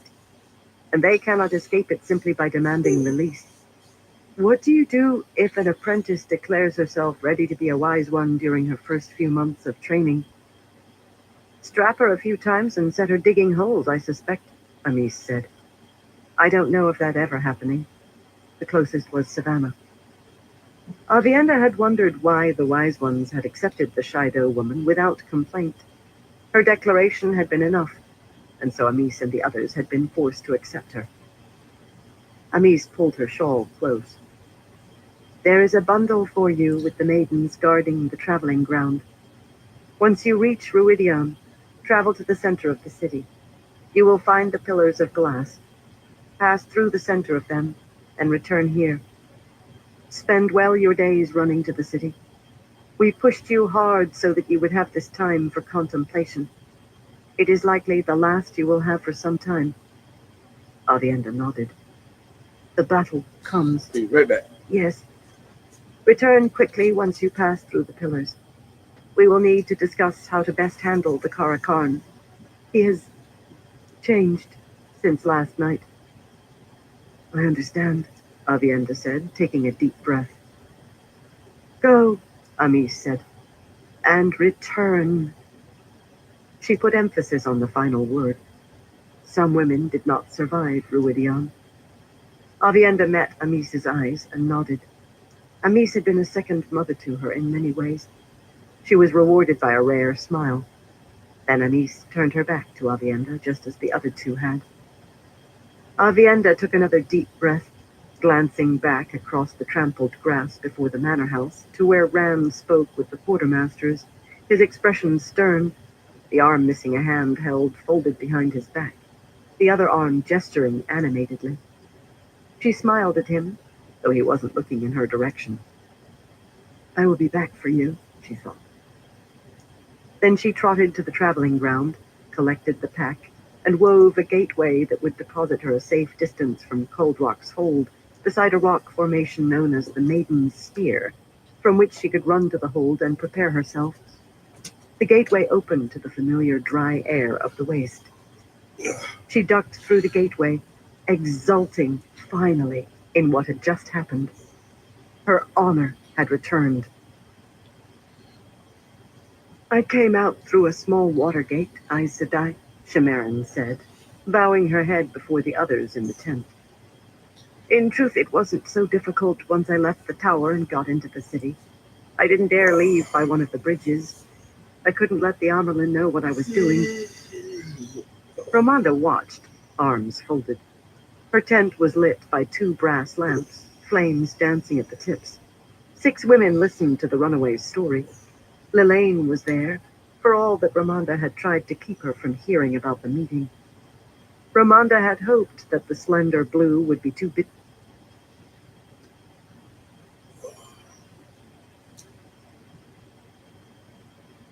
You know, I'm gonna call into this live a little early tonight. I'm not feeling too good, but I want to thank everyone for stopping by. Everyone who keeps stopping by. I appreciate all y'all's support. Until next time, everyone, y'all stay safe.